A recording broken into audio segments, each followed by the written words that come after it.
And then the 5th rule is the most important rule, to keep me happy. And if you do 1 through 4, I will be happy. I'm a little stuffy today, not feeling very good. I feel like my head is kind of echoing in my ear, but that's okay. All right, so just in case we don't have anybody, I don't suspect any issues. There's usually not any issues when I do a demo lesson. But the first offense, I just give you a warning. This is usually not that big a deal. Just fix it, you know. The second time, I might just hold you after class a little bit like that and bother you like you bothered me during class. It's not that big a deal, but I prefer you fix it. And then third offense, too, I do call home. So if you're, I don't know, trying it for whatever reason, I do like to call home. The parents typically don't like it when a stranger calls them and saying that, oh, you can act right for 1 day. So just don't do it, all right? So we're going to go ahead and get started. You should have written your journals. I know some of you came in late, and so you may not have written a whole bunch, and that's okay. But what we're going to do now is kind of share our journals, all right? So we're going to share our journals. So you have to pick one of the 4. I actually added a 4th one in on that first, the first page, where you wrote about if the police, D was if, do you think the police treat people differently, okay? So you have your journals. What we're going to do now is kind of build to music. So I'm going to play some music. Y'all look like y'all need to wake up anyway. I'm the one that's sick, but y'all look dead. All right? Yes, ma'am. So if you don't have yours, no, ma'am. You don't have to do all. You just pick one. And so if you don't have one because you came in a little later, that's fine. What you're going to do is pick one of those, and you're going to have a discussion when it's time, even though you didn't write about it. If you have yours written, what you're going to do is you're going to share what you've written on your page. You have to read what is on your paper. So we're going to build the music, and the way this works is I'm going to play some music. When the music is playing, you're walking around the room, all right? As soon as the music stops, you stop, put your hand up, and you're going to high-five somebody who's there next to you. High-five. And then, so we're partners now. We put our hands down. If your hand is still up, that means you don't have a partner, and you might be looking across the room for someone else. All right, so when we mill, we're not going to be bumping into each other or anything like that. You can dance a little bit, but I don't need to see your full club dance, okay? Don't need to see all that. But you can move around a little bit to kind of wake up a little bit. So when the music stops, all the hands go up, find somebody next to you, high five. Look, I don't know you. I don't know who you like. I don't know who you don't like. So today you might be talking to somebody you like, somebody you don't like. Doesn't matter to me. We'll work together today just because we can be professional for 1 hour or so, okay? All right, so what are we doing today, right now? What are we about to do? Walk around the room when the music plays, right? What are we going to do when the music stops? Stop, high five somebody, and be ready to share. And then you're going to decide who's going first, and you both are going to share what you wrote. If you came in late and didn't write anything, you're just going to share your opinion about one of these, okay? You're only going to have about 60 seconds or so for each person to share, and then we're ready to move on. We'll do it a couple of times, all right? So, everybody go ahead and stand up. I don't need anybody singing or anything like that.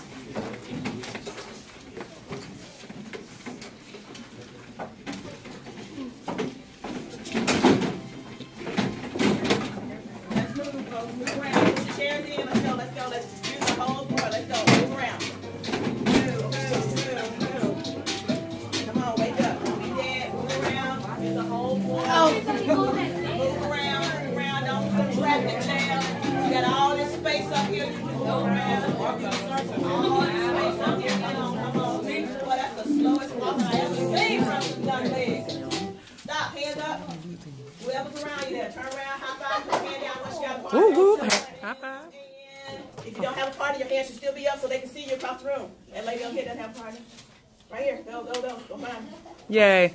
All right, here you go. You have 60 seconds for both of you to share. So the first person needs to go. You got 30 seconds. The other person has 30 seconds. Share what you wrote. Let's go.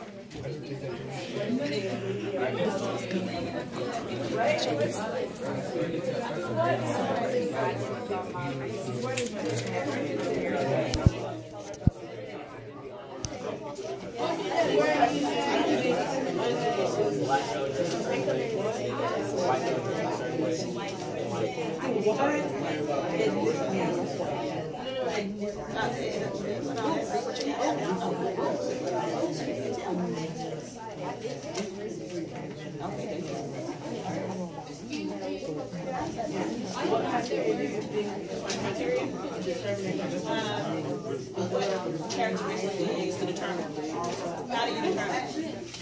things than you do. All right, make sure both people have shared.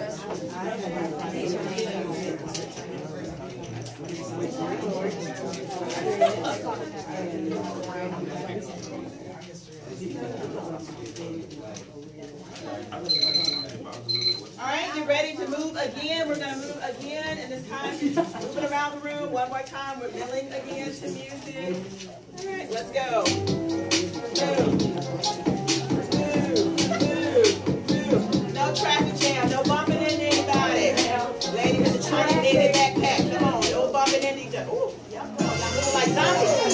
Let's go, let's go. Moving like zombies. Move around. Follow me.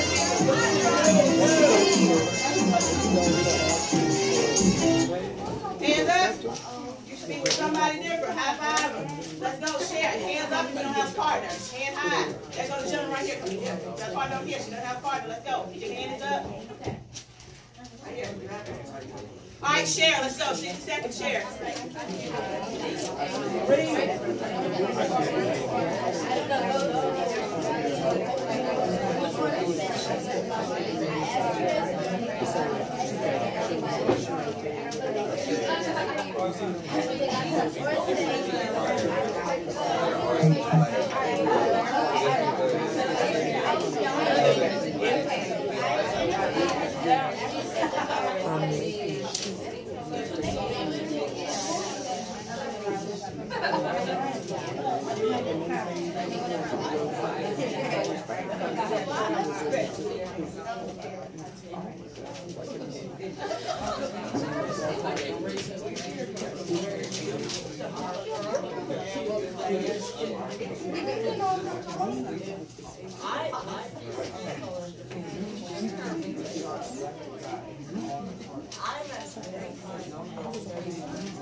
All right, this time we are headed back to our seats. So this time you're headed back to your seat when you hear the music. Let's go, people. Back to your seat, walking around back to your seat. Let's go.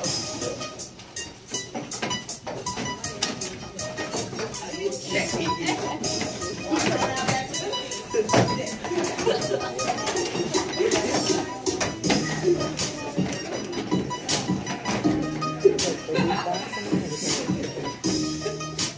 So there were a couple of entries that I definitely would like to hear in front of the whole class. Would you mind reading yours, ma'am? Please stand and deliver.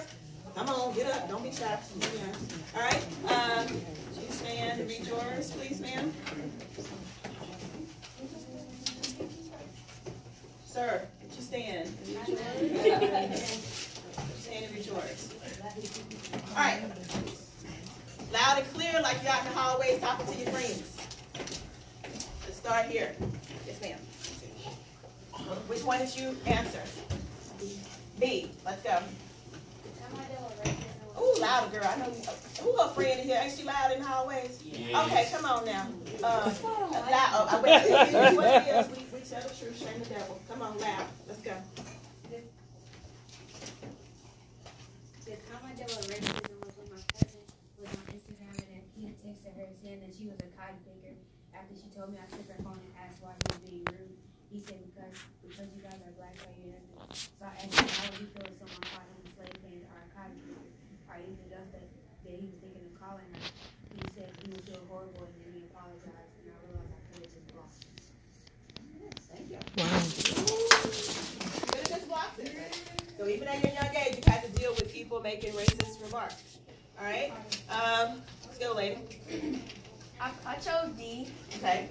And I said that, yes, I think the police treat people differently based on their race because more black people are getting killed than white. And every time they see us, they feel intimidated, but they don't feel the same about a white person. Okay, thank you. All right, gentlemen, let's go. Bring it. I chose, what's it? D. Okay. I said I do feel like some police officers treat people differently based on their race. Because some officers might arrest a black male before a wealthy-looking white male, even if they did the same crime. Nice. All right, here. Thank you. Oh, sorry, I can't click. Just C. Okay.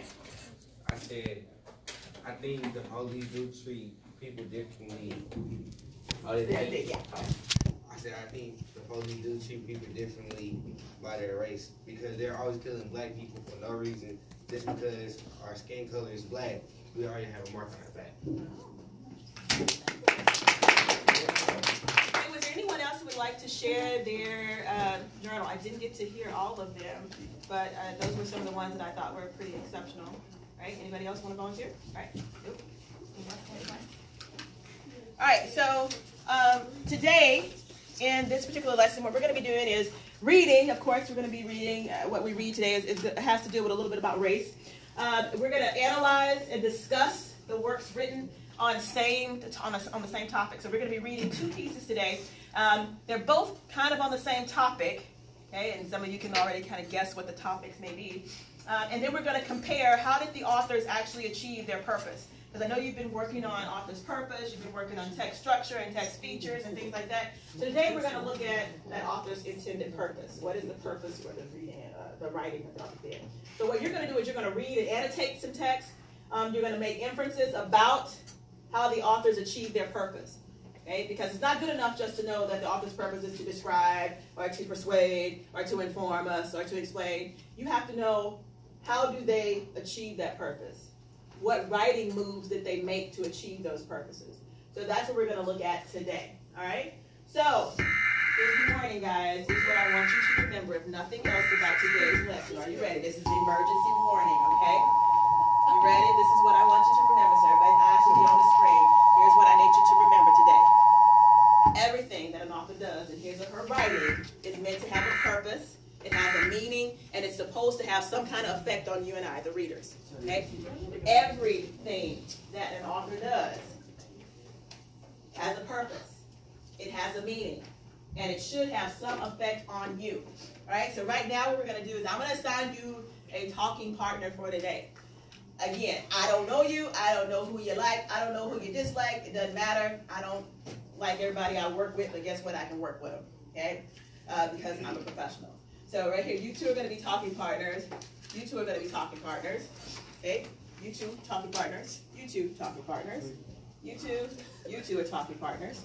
You two are talking partners. You two are talking partners. Right here, you two. You two. What I say, girl? I don't know who you like. I don't care. You can work with anybody. And then there was a third person over here. Can you do me a favor? Can you come right here and work here? And then you two will be partners. All right? So right now, decide who's partner one and who's two. It doesn't matter, but decide who's one, who's two. Decide who's one, who's two. Doesn't matter who, but decide who's one, who's two. You want. I ain't doing You one, you two. You can be one. If you are Kevin. one, two. I can hear you. Wait, what? Yes. You partners. You partners. One, two. Oh, you're two. I'll be three. All right, if you're a one, wave at me. If you're one, let me see where the ones are. Ones, where you at? I'm a one. One. Put your hand out. I'm a one. Okay. All right. So it doesn't matter who's one, who's two. That just lets me know who should be talking when I ask you to start discussing some things. All right. So what I want you to remember from today's lesson, because we're looking at author's purpose, is that everything that the author does in their writing has a purpose, right? It has a meaning. It is supposed to have an effect on us. Does everybody get that? Yes. Are you paying attention? Do you get that? Because I'm about to ask you to explain it to your table mate. All right? That's what I want you to know today. Everybody understands this? All right, so let's see then. Ones, tell twos what I want you to understand today. Every author has a person that's supposed to have an effect.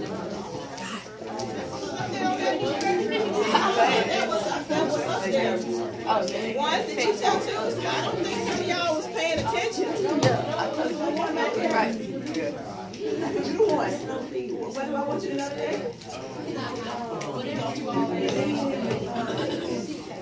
Don't sound right, do it too. All right, come on back together. 5, 4, 3, 2, 1. All right, let me see here. What did your partner say that I wanted you to learn today? Two. Author's purpose has an effect. Not quite. That's not quite it, but that's okay. Remember, practicing the growth mindset. It's okay not to know the first time. Yeah, everybody said it. Everybody looked me in my face and said, I got it, lady. And then I'm hearing all kinds of stuff. All right? So, that means we didn't get it, right? So, you know what that means? That means we got to hear the message again. Maybe it needs to be a little louder this time. Let me turn it up a little.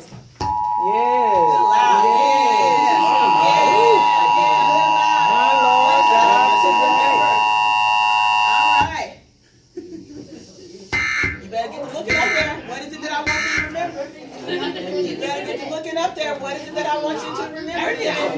Everything author does is writing.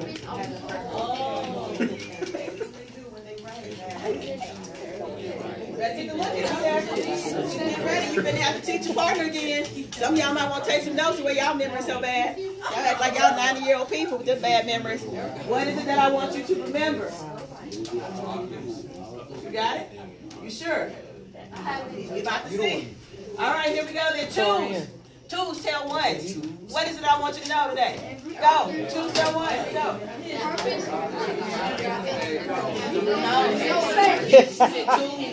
Like, no, you're going to get that answer for you. That's the problem right there. Boom.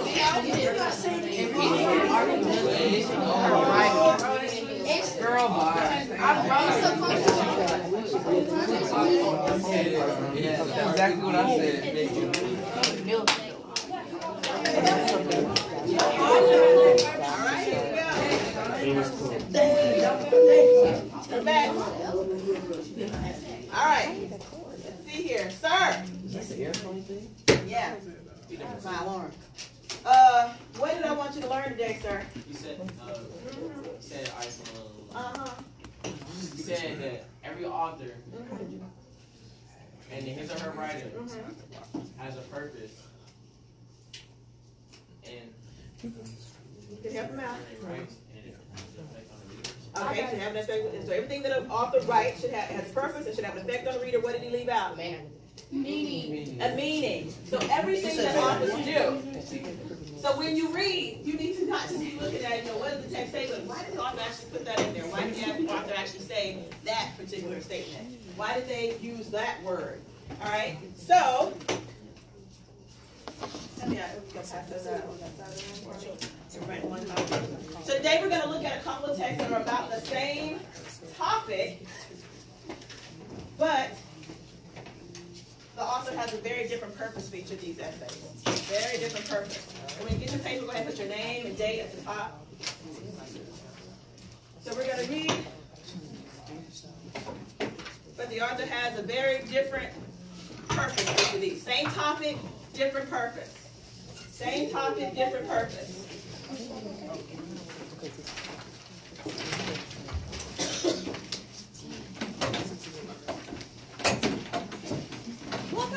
They got the slowest passer out in the world. I done passed out the half the room. You still on the first table. Come on. Some different papers. Yeah.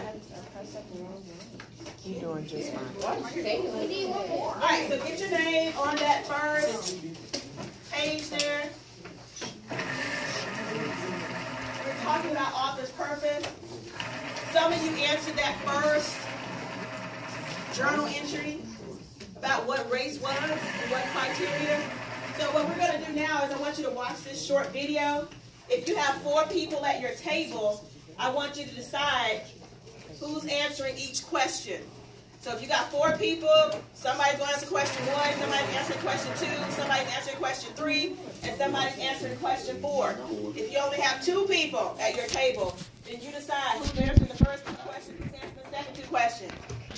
Okay, so you're going to watch this video and determine the answers to those questions. The first question is, what is race? Second question is, what is something that this author believes about race? Third question, what is the author's purpose for the video?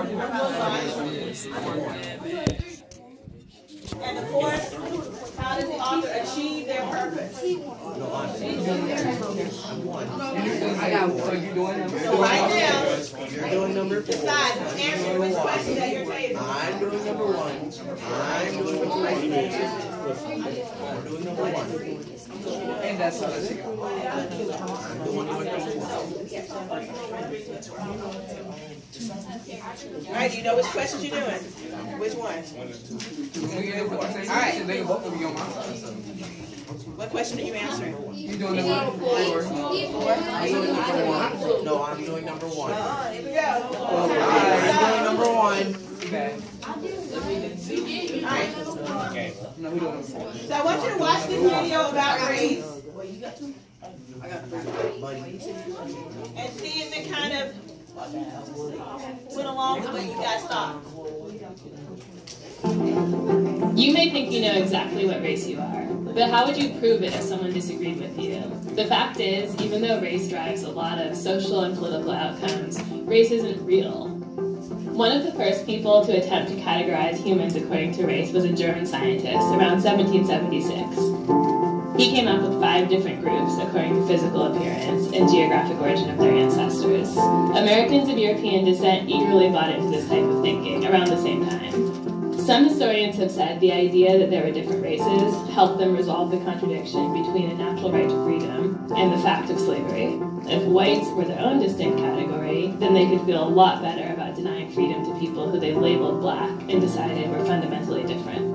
But as political priorities change, definitions of race in America adjust right along with them. For example, if you are of Mexican birth or ancestry in the United States in 1929, you were considered white. Then, the 1930 census changed that to non-white to limit immigration. Later, when the U.S. needed to increase its labor force during World War II, these people were switched back to white. And what it took to be black once varied so wildly throughout the country, from 1/4 to 1/16 to the infamous 1 drop of African ancestry, that people could actually change races just by crossing state lines. Then, suddenly, in 2000, the government decided that Americans could be more than one race and added a multiracial category to the census. This has left many Americans scratching their heads when it comes to selecting who they are. As many as 6.2% of census respondents selected some other race in the 2010 survey. The idea that someone might look one way and identify another way, or that they might be really hard to place in a racial category, is not new. This is why there was a public debate about whether MSNBC's Karen Finney could say she was black, or how we can't even agree on the racial label assigned to the President of the United States. Of course, many people feel their racial identity is very clear and very permanent, but the fact that some people have changed theirs and that no one can really argue with them shows how shaky the very idea of race is. This is all because there isn't a race chromosome in our DNA that people can point to. It simply doesn't exist. When the medical community links race to health outcomes, it's really just using race as a substitute for other factors, such as where your ancestors came from, or the experiences of people who may have been put in the same racial group as you. Dorothy Roberts explains that sickle cell anemia is a prime example of this. The disease is linked to areas with high rates of malaria, which include some parts of Europe and Asia in addition to Africa. It's not actually about race at all. This, of course, does not mean that the concept of race isn't hugely important in our lives. The racial categories to which we're assigned can determine real-life experiences, they can drive political outcomes, and they can even make the difference between life and death. But understanding that racial categories are made up can give us an important perspective on where racism came from in the first place. All right, so Excuse me? I want you to discuss the answers to your questions in your table mates. Take about 90 seconds or so, starting with question 1. According to that video, what is race? Starting with question 1. What is something that author believes about race? Race. And is there anyone who is sitting here, because I heard somebody say, what? Did you understand the video? No. Somebody did not understand the video? Yes. Not really. Yes. All right, so then we'll start here then. When did people first start trying to categorize people by race? 1776. 1776. So before that, we didn't even talk about races of people. Okay? And why did why did the people in America really jump on that board and like, oh yeah, we like that? But why did the Europeans in America say, yeah, we can separate people by race? Why did the author say they did that? What could be easier? Easier for them to accept the fact that they were putting blacks in slavery. Because if we're not equal, then I can say, oh, that's those people. So I don't feel as bad when I put you in slavery and treat you poorly and treat you like you're less than human. Okay? So that's one of the things that this author believes, that race is this made-up thing that we allow to divide us. Because there is no race chromosome. There's nothing in your DNA that says race. Okay? What's in your DNA can tell you where you're from, what country of origin your ancestors came from. Okay? This author also says, what do you think the purpose of this video was? What was the purpose of this video? To teach us what? Okay? So what I want you to do, let's discuss that at our tables. What was the author's purpose of this video? What did they want us to learn? What were they trying to get us to learn?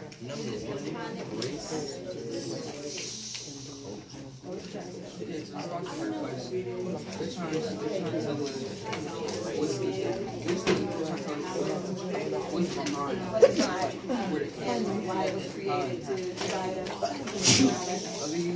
Well, you should have to start covering your mouth.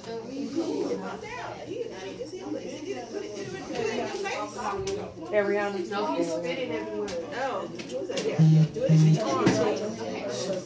Ariana. Into your arm, please, sir. All right. Tori. What did the author want us to know? What is the purpose? You don't sneeze, bro. What is the purpose of that video? What was the purpose? What did you guys say was the purpose of it? That race is not really a thing that we should be using to divide each other. Okay? Although we know that people do separate us based on race. That sometimes people are treated differently based on race. But just understand that race was something that was made up to divide us, to put us into categories. All right? Now, some people say, well, I don't understand this one. How does the author achieve the purpose? This author wanted us to know a lot about race, how race was developed, you know, how we started to categorize people, how race has changed over time. Did you see that in 1929, if you were Mexican, you were considered white? Yes. But then in 1930, they wanted to limit immigration, and so then they made them non-white. But then back in the 1940s, they made them white again. Did you even know that? I did. Okay. So, race is this thing that we constantly use to separate each other, but it's really a man-made construct. So, all right? So what we're going to be reading about today is something that is in the news quite a bit here lately. Okay, so we're going to be talking about it. We'll be able to see as soon as we get started. Ms. Cox has told me that she did introduce you to the annotation code. So I'm going to give you a copy that's that you can use for today. Don't write on it. This is a class set. I know it's on the wall there. Go ahead and take one and pass it around. So we're just going to use these to annotate and help drive our discussion today. That's it. And we can get you a copy, of course. And then I gave all of my kids a copy.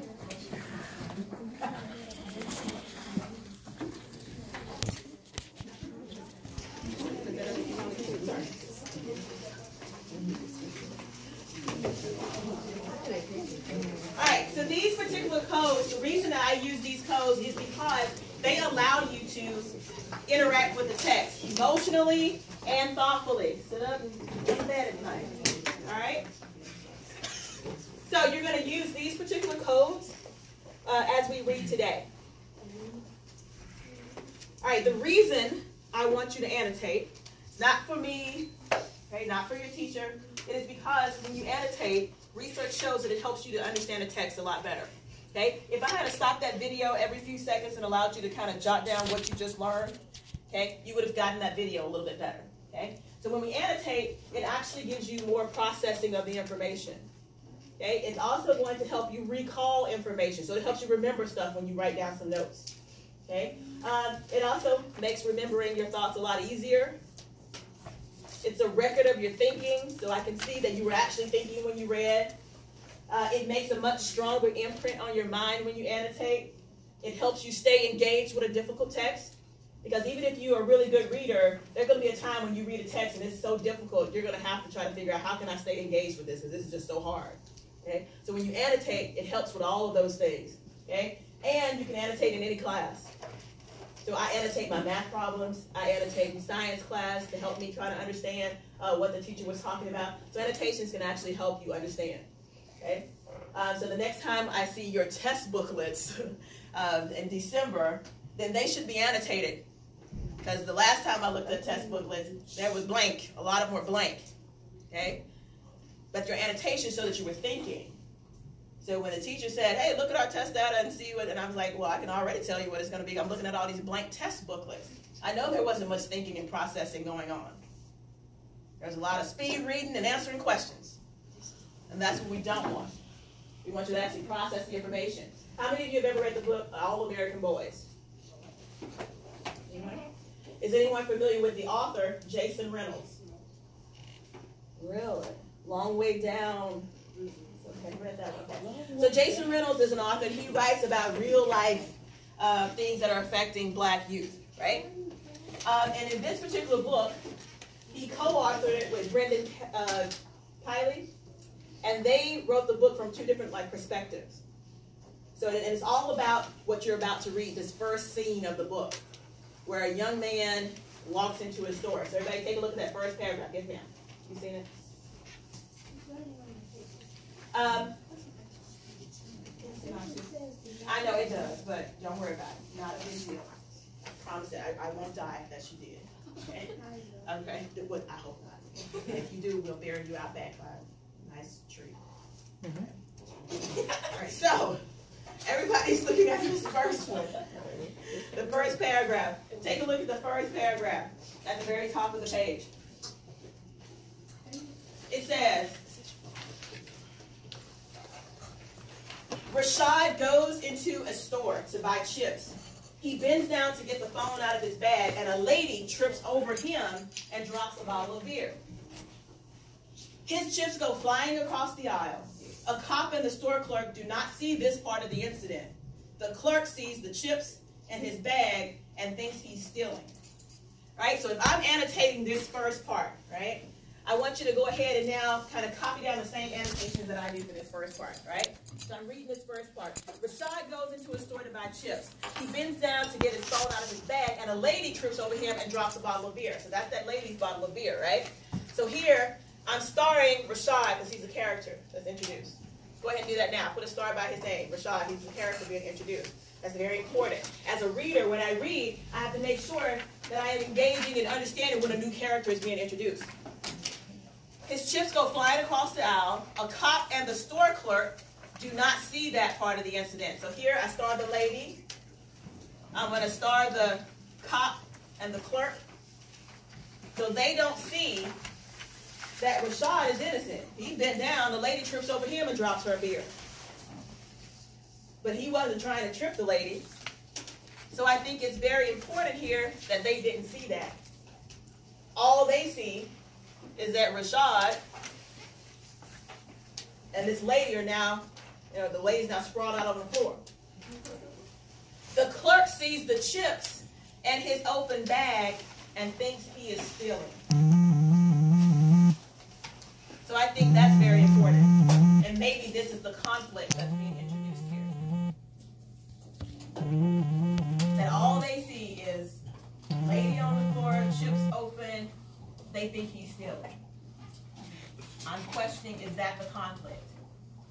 And so in this whole little paragraph here, and the way it's written, why it's up there at the top like that, it's because this paragraph is setting the scene for what's going to happen next. So then that's what I put here. That this paragraph sets the scene for what I'm about to read in paragraph 1. Go ahead and write that on your paper.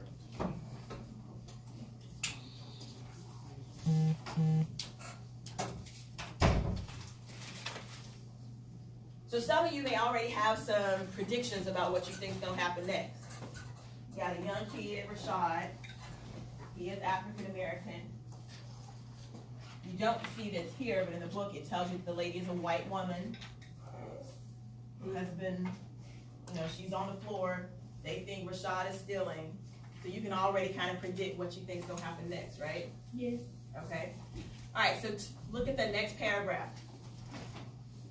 I'm going to read this out loud and kind of do some more labeling here. And then I'm going to give you an opportunity to turn it over to you for you to start reading. No, you don't understand, I pleaded, unsure of what was happening. I have money right here. With my free hand, I reached into my pocket to grab the dollar I had designated to pay for those stupid chips. But before I could even get my fingers on the money, the cop had me knotted up in a submission hold. All right? So already I'm really seeing an issue here. My arms twisted behind me, pain searing up to my shoulders. He shoved me through the door and slammed me to the ground, face first. Hurt so bad, the pain was a color, white, a crunching sound in my ear as bones in my nose cracked. So I'm looking here and look at the annotation codes. I put an eyeball because I can really visualize this scene. That author did a great job of describing in vivid, brutal detail, right?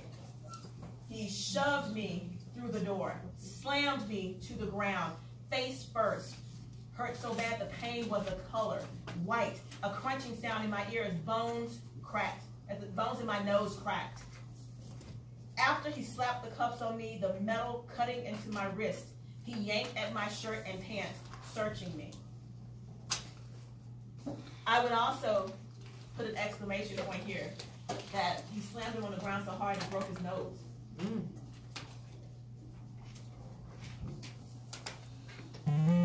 When I look at that next sentence, after he slapped the cuffs on me, the metal cut into my wrist, he yanked my shirt and pants.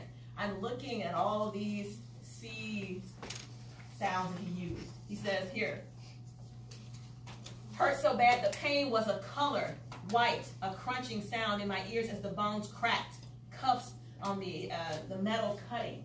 You see all those C sounds he used? That's alliteration. The author did that on purpose. Everything that a writer does, he does it for a purpose. He wanted me to be in that moment and really feel when your bones cracked, cutting into me. That's intentional. He used those words for a reason. Okay?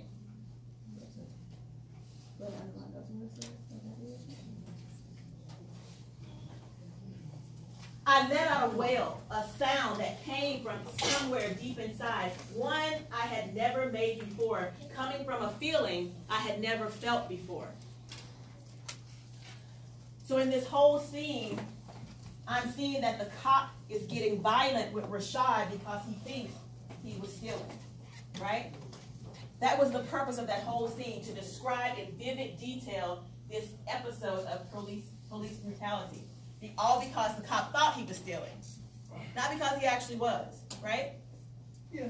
So what I want you to do now is you're going to read paragraph 2 and 3 silently to yourself. I want you to read just paragraphs 2 and 3, and I want you to use these annotation codes to write down some annotations as you're reading. What are you visualizing? As you're reading, do you have any questions? Do you have any connections? Do you know anybody who was brutalized by the police? Maybe that is a connection you might make to that. Does the author do a good job of describing? What do you see? What do you feel is important? Okay? So you're reading paragraphs 2 and 3. I'm going to set my timer for 5 minutes. I want you to read 2 and 3. Tell me what happened in each paragraph, but also put down your codes and be ready to share what happened in those 2 paragraphs and be able to share at least one of your annotation codes and why you put that code down. All right? So you have 5 minutes starting now.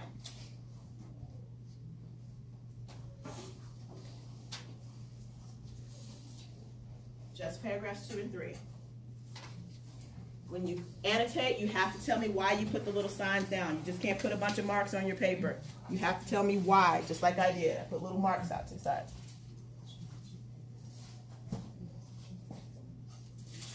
Now tell me what you're thinking. I agree with you. That's a good one.